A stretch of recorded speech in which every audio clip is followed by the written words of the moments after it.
Hello YouTube, welcome in. It's your local Polish cat, and today we're gonna be watching the Central Europe doesn't exist from living ironically in the Europe. Enjoy. Eastern Europe Yeah. doesn't exist.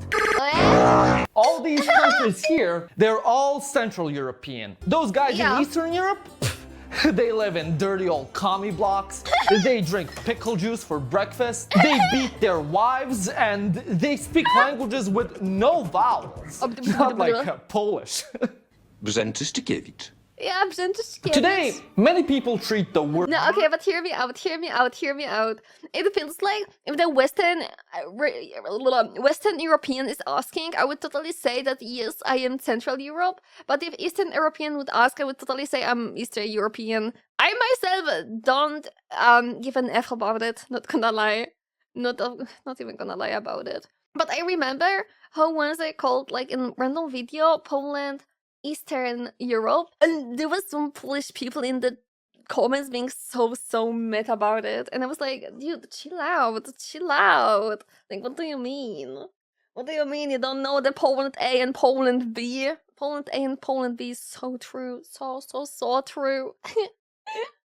Word Eastern Europe as some sort of slur, as this scary word such as a job application as it is in the eyes of Discord users. Yes, I need the Discord server. Go find something better to do in life. Instead, everyone would rather divide Europe into a million subsects, just to avoid saying that they're Eastern European. Dear sweet mother of God, we're in Eastern Europe. Now, first up, That's how my childhood neighborhood looked like. you got the Baltics, who, despite being as eastern as it gets, on the same geographical location as Ukraine and Belarus, they claim that they're Northern European. Even though most of the Scandinavian countries, and even to an extent Russia, is far more north than they ever would be. No, but if you tell them that they're Eastern European and not Northern European, they're gonna start foaming at the mouth, seizing like, no bro, I am Northern Europe, Northern Europe! And then you got this mental illness cluster here. What is it? Europa Nordica, Europa Estica, Europa Centrala. Ooh. Nah, call it Germany, Central Europe. Okay, call in Germany, Central.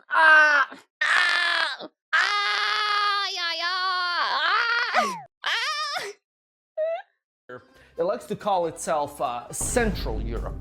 You know, Hungarians will go up to a German businessman in a tracksuit they bought from a gypsy at some undisclosed location in the 8th quarter of Budapest and say, hello fellow Central European, we are Central Europe, we Central Europeans, we must stick together, yes? Dam zecele domnule, să trăiască toată familia. Now, Eastern Europe is treated as some sort of dirty word, as almost a slur, which, to an extent, I understand the stigma behind it. Essentially, it's because it's tied to the time of Soviet oppression, which none of us are really fond of, except for edgy preteens online and Turkish nepo babies who like to zap their dog on stream. Ironically... Oh my god, I am so sorry, I'm so sorry. But every time I see, like, it's usually Americans. I don't know why. If someone can explain this to me, I will really be glad, okay? But why? There's so many, like, photos on the internet, posts on the internet of Americans having either communistic flags or Nazi flags in their rooms. Like, why would you even want to have a flag in your room in the first place, okay? Why? Second, why those kind of flags? Like, what? Why would you have a flag like this? Like, why? Why would you even want to have something like this? Like, what? What's the thought behind it? Because I feel like there's literally no thoughts behind it. Not at all. Enough, I think that this exact visceral reaction to the term Eastern Europe is proof of an overarching Eastern European identity, which everyone vehemently tries to deny. But what exactly is Eastern Europe? Yeah. Oh. Well, if you ask anyone, they'll say that it starts east of them. Észak-Europa az Ukrajna. Nein, nein, nein, es beginnt mit Ungarn. Ungarn, das ist buchstäblich Österreich. Everyone east of me is Eastern. But more precisely, it's Russian-speaking, grey, depressing, commie block infested, with people barely having 50 cents to their name. And for a certain time, it was that, sure. But Eastern Europe is much more than this negative stereotype that was formed during just a small period in human history. Ultimately, Eastern Europe, just like Central Europe, Northern Europe, Southern Europe, or whatever the hell Europe, is a social construct. Now, we as people decide on what it is. And I'm not arguing from the point of view of geographic realism, because... Yeah, I would say basically like the Eastern Europe starts with the Iron Curtain, basically. I feel like I remember the name correctly. But I would say, you know, that's how it's kind of easy to historically look at it and be like, yeah, that's the Eastern, that's the West, and that's the town. Though the issue is the Central Europe. What do we... I don't like saying Central Europe. I accept myself as being Slava, you know? I accept myself in this way. But no, I would definitely not put Poland and like Germany right next to each other. That would be kind of weird. Yeah, that would be really weird. Really, really, really weird.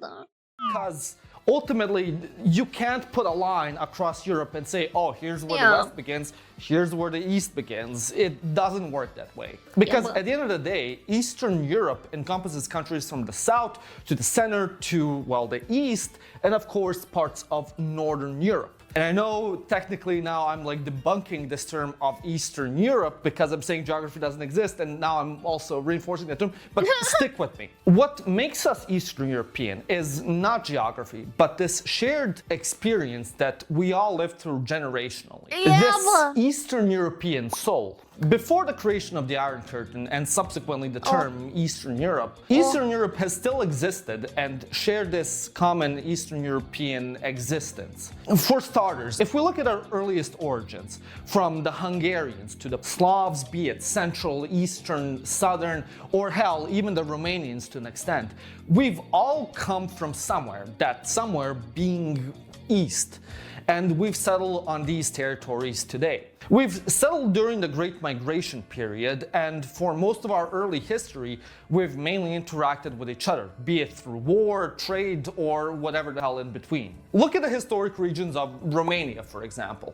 Throughout history, these parts were intermixed with Slavs, Hungarians, Avars, Romans, anyone really who was thirsting for those Carpathian cheeks. Hence why today the Romanian language has anywhere between 14 to 16% of its vocabulary finding Slavic origin. And why today, if you say the word mochka, they'll know you mean cat from Albania all the way to Slovakia. Mochka? Mochka? Mochka sounds either like something related to mother, Maciek as a name, or something related to cow. Though I don't know why I feel I think about cows when I hear Maćka, Maćka, Maćka, Maćka, Maćka. Is it, or wait, is it chi or a chi in the middle? Chi. I think it's chi, isn't it? Maćka, Maćka, Maćka. Oh. So it's about koty. Okay. But what played an even bigger part of defining... Mućka? Oh yes, because of mućka! Mućka is like a Polish, really random Polish word for cow. Though I don't know anyone who used mućka, but all of us know what mućka mean. Eastern Europe came even later. Foreign oppression. The story about Eastern Europe is essentially a story about the fight for freedom. Since essentially the late medieval period, Eastern Europe has been conquered and controlled by foreign oppressors for centuries. It has started with the coming of the Mongols, who came, wrecked Hungary, wrecked Poland, took control of Ukraine and Russia, and did whatever the hell they did. Then you had the Ottomans, who virtually subjugated the entirety of the Balkans and parts of Ukraine. Then came the Germans in the Nile, who then conquered our land and ruled over us for centuries, followed by the Russians, who did the same thing. And then finally... Oh my god, what was the sound? It hit me like right in the left earphone that I thought that there was someone standing right behind me, coughing in my earphone. What was this ASMR experience? Ugh. When we got our independence, for the first time in the 20th century, they did it all over again. Yeah. But before we get into this further, let me tell you about today's sponsor. What is this cute art? I Gold love it. Mining Inc. Oh no, I think we saw it before. A long time before, but before. USGO on the Nasdaq. With gold and copper is trading this? at all-time highs, here's why I Okay. think you should take a look at US Gold Okay. Mining trading on the Nasdaq with the symbol USGO, with the Whistler Gold Copper Project located in South Central Alaska. The tailwinds from Washington are exactly the opposite of what they were in the past 30 years. They are productive and constructive towards mining and positively contributing towards the overall rally in mining stocks. Alaska is clearly important for Trump's administration. Trump issued an executive order on day one on his presidency called Unleashing Alaska's Extraordinary Resource Potential. The administration then issued a second executive order called Immediate Measures to Increase American Mineral Production. The executive order directs government agencies to immediate action to facilitate domestic mineral production to the maximum extent possible. There's too many English words in too little time. My brain has no idea what's going on. My brain is not Englishing today. Including copper and gold. In addition to federal support, state-level policies are also strong. Alaska Governor Mike Dunleavy is a strong proponent of economic growth and the infrastructure to support mining in his state. What? And he has personally visited the Whistler Project himself. What? The Whistler Project mineral resource What is this art about? Large gold inventory with a significant copper component? What? What? estimate comprises an estimate 294 million tons at 0.68 grams per ton gold equivalent for 6.48 million ounces gold equivalent in the indicated category. In addition to the gold component of this resource estimate, the deposit also contains copper and silver, which are both recently added to the list of critical minerals, which are being prioritized for exploration and development by the Trump administration. Another reason why this gets interesting, in my view, the company's ownership structure is quite unique. Take a look. 78% of the outstanding shares are held by the parent company. Another 4.5% is held by management and insiders. And now one of the company's most important moments since inception is in the works. US Gold Mining has begun the process of initial economic assessment, also known as PA. This study is a preliminary review of economic factors, and the timing couldn't be any better. With the gold around $4,500 per ounce and copper around $5.80 per pound. I feel so absolutely lost. Okay. Okay. I'm sorry. I'm gonna go to the mine, I guess. I will help mining. Both record highs. I can help mining. US Gold Mining symbol USGO on the Nasdaq. Yeah. Make sure you review US Gold Mining's annual report and other filings with the SEC when you research this opportunity. For the majority of history, us Eastern Europeans were fighting for the right to exist, fighting against the Germans, the Ottomans, the Russians, hell, even against each other, as is the case with the Hungarian Kingdom and the Polish Commonwealth. What defines Eastern Europe is that no matter where you were from, east, center, north, west, doesn't really matter. You were fighting to preserve your culture, your history, your heritage against a foreign power who was looking to destroy it. In the medieval Balkans, after the Ottomans took control, the Balkaners did not see themselves as separate, as Romanians, Greeks, Serbs, Bulgarians. No, they just saw themselves as Christians and the Ottomans as Muslims, making a deep distinction between us and them. You can see the same struggle in the Catholic part of Eastern Europe, with the fight being us versus them regarding Catholics and Protestants, or Catholics and Orthodox.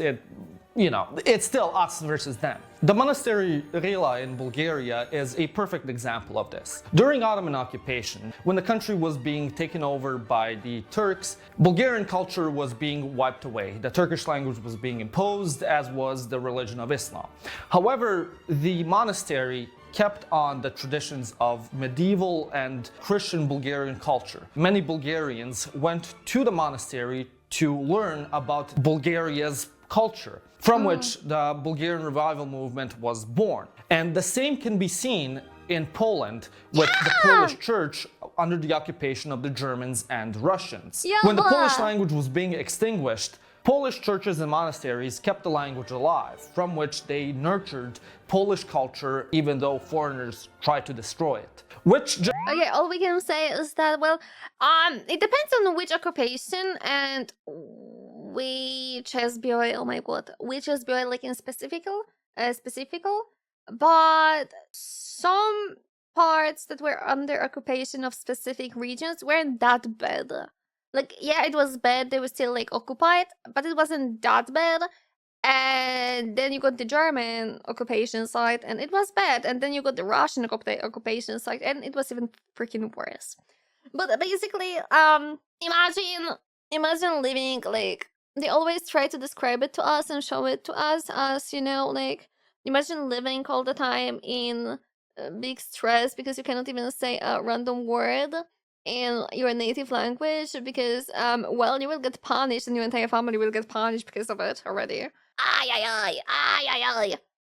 But then that's because we have one song in Polish, Iota, and Iota is this kind of really patriotic song that, well, makes a lot of sense looking at the times when it was created, right?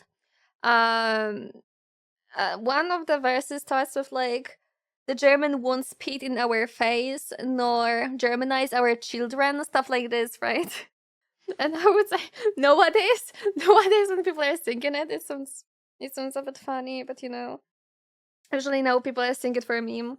But yeah, we have a lot of stuff in Polish just purely about staying true either to your language, to your culture, and valuing your family and trusted people, because during those kind of times, if you trusted even one bad person, you could die. You know, it is what it is. It is what it is. But also, oh my god, I know I might be like going a bit like off topic. I'm a bit too much off topic, right?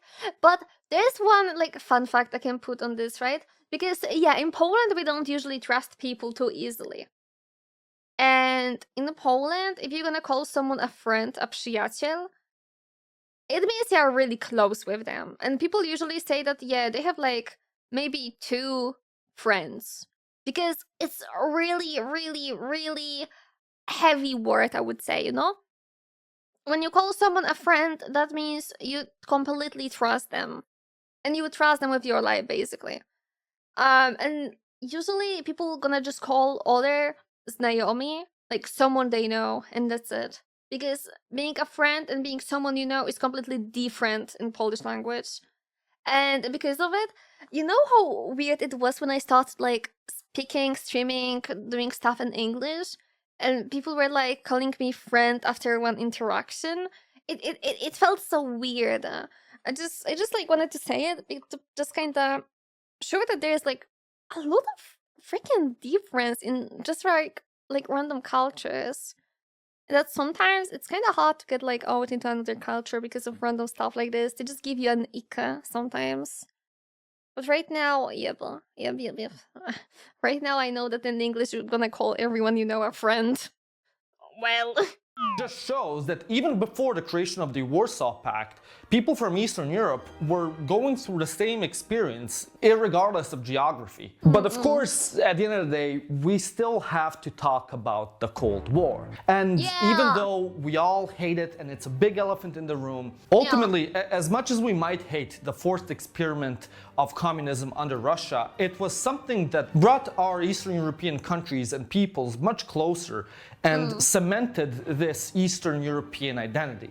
If you look anywhere in the outskirts of Eastern Europe, you'll see towering commie blocks surrounding the beautiful city centers of these cities. As much as we'd like to focus on the beauty of Budapest or Krakow... Oh my god, it totally reminds me.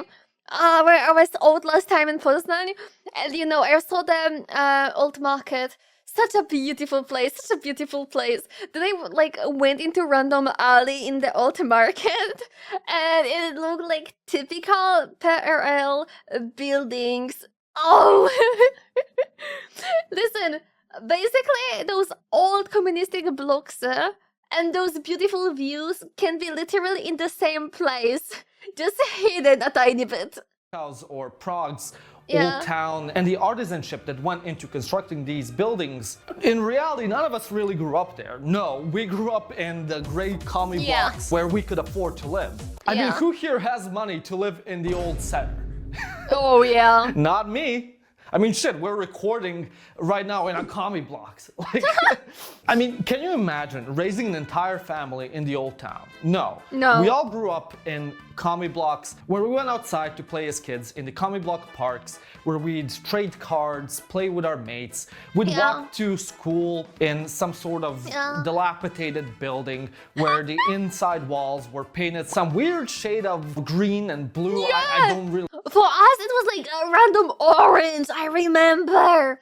Orange or yellow. Ugh. You know, like half of it was that and the other half was beige. We'd all organize mocks to the funerals with the busted up benches and desks. Oh my god! I remember crucifying one of our classmates on PE lessons. Like out of nowhere. I think we were doing some kind of like at a school play. So we were decided to crucify one of our friends, something like this. I don't know. Just random freaking memories coming in. There since our parents attended the same school, or if we weren't organizing funerals for our fellow students, we'd be jumping through the windows of the lower floors and ditching class. So this one time, I was telling my Romanian best friend about how when we were kids we had this IT class where we had to sit three of us at one computer and write some program to pass it. And one of my friends didn't attend last class because he was sick. The two other of us who were sitting with him, we were like joking, telling him, he can't write the code because his poop is green. You know, haha, infantile humor. But out of the entire story, instead of focusing on the fact that we were telling him his shit was green, he focused on the fact that there were three of us sitting at one desk. And no, that was totally normal. I remember. I think even in my high school, we didn't have enough. I think for some time we didn't have enough PCs for everyone, and it was pretty normal to like have two people on one PC. Maybe not three people in one PCs, but two people. Yeah, it was pretty common. That completely dumbfounded him because in Romania, in Cluj, which is 600 kilometers away from my town in Serbia, they had the same exact experience where the budget did not allow for more computers per student. So they also had to sit 3 people per one machine. As kids, we didn't really travel outside of the country. Hell, we probably didn't even travel that much outside of our own cities. We didn't really speak a foreign language. But even so, we were living the almost exact experience, even though we were in completely different countries. Regardless of where you were from, your parents also most likely... Okay, I would say there was one thing that kind of hit me, that the Eastern European people are really, really, really similar. And that is when I was yapping with a girl from other Eastern European country. And we were talking about the kind of games we were playing as a kids. And apparently, we basically played all of the same games. You know, like all of the same games with either friends or parents, stuff like this. And it was like, we even had some kind of those, you know how sometimes there's like Vlichanka, a random small song that is supposed to be random, so you're gonna pick, let's say, like one person out of 5, right? Like, do, do, do, do, do, do, do. something like this, and you just point at one random person, right? Something like this, right? We kind of like learned that even those kind of things were the same, but with different languages. Literally, the melody was the same. Stuff like this. It's a really small kind of stuff, but you know, it kind of made me realize how actually even the language barrier doesn't really matter that much, as we grew up with exactly the same kind of shit. Worked some government job or in a Yeah, but- factory or some other medium-sized Eastern European but- business. And you most likely struggled with money growing up. Hell, maybe you even struggle right now. For the summer, you'd probably go out to the countryside, spend Yeah, it but- with your grandparents Yeah, at their village house where they'd have that white piece of crocheted cloth over the TV. Or you'd go outside, play with the farm animals, and talk with other kids from the village. The summers you'd spend also chasing chickens. Meanwhile, the winter you'd spend listening to screeches of pigs as they're being slaughtered right in front of you. I mean, how many kids in Germany or France do you think had that experience? Very little. Hell, I'm pretty sure that... Oh, I remember going to my grandma during like the summer holiday. No, not summer holiday, summer break. Summer break. And I remember how she was so proud to teach me how to kill a chicken, get all of the feathers away, and how to cook it. Stuff like this, okay? Just a grandma experience. that everyone in Eastern Europe has a term for the event. Yeah, In well- Hungary, you call it disnotor. In Serbia, you call it svnyokol. And in Romania, you call it pumana porcului. But you don't have to look that Wait, far. for what? A term for what? Very little. Hell, I'm pretty sure that everyone in Eastern Europe has a term for the event. In Hungary, you call For it the what? disnotor. In Serbia, you call it For the summer vacation? Summer vacation is vakacja. Vakacja. svnyokol. And in Romania, you call it pumana porcului. But you don't have to look that far into the past or into your childhood to find this Eastern European soul. You can look at how we think, how we act, and how we go through the day. Like, one of the first things when people from abroad come here that they notice is that people here don't smile. You know, you go to a store Yeah. and the storekeeper will just look at you Yeah, that's true. as if you killed her entire family. Meanwhile, you're just trying to buy some bread. And of course, then we have the boomers who go on about how the country is going to hell and how it was better under their time and yada, yada, yada. Yeah. Although you could argue that this is the case all over the world, I do believe that this archetype of people is mainly based in the countries we call as Eastern Europe. Also, we can't discuss the Eastern European soul without also mentioning nationalism. No matter Oh. what country you're talking about from the region, they're nationalists about the same rhetoric.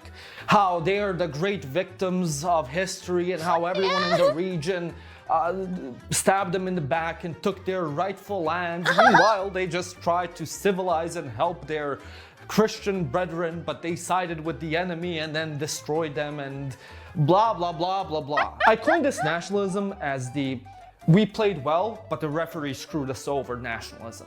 All of them think that their country's borders are unjust and that they should encompass most of their neighbors as well.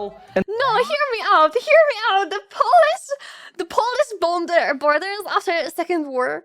You cannot call it justice. You cannot call it justice. Okay, you cannot call it justice. the more Alright, radical alright. ones will straight up Alright. even just deny the legitimacy of the existence of their neighboring countries or their nationalities as a whole. Like, this is the most prominent here in the Balkans, where every single Balkan country has some sort of claim against its neighbors.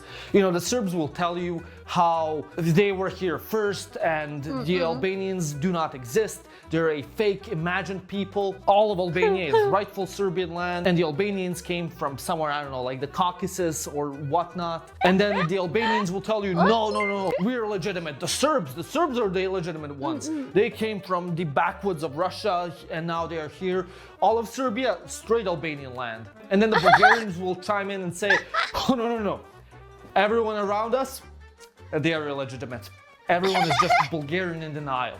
And then you have the Croats who will say that everyone around them are just Turks.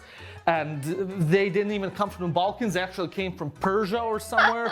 So don't even associate them with these animals. You know.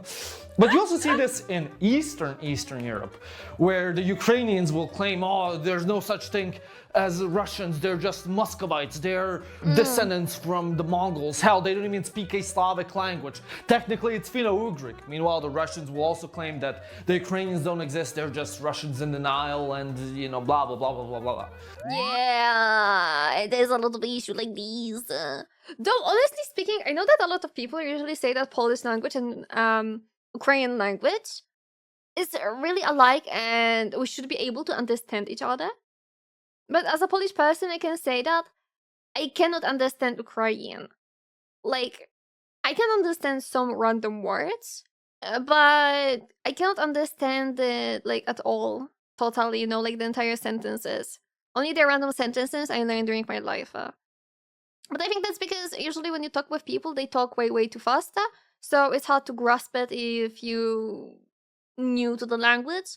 And the second thing is that they pretty often, I would say, Ukrainian people pretty often use a mix of Ukrainian and Russian, or they put some Russian words into their vocabulary. And it's completely okay, you know. But still, it is like this. Oppa.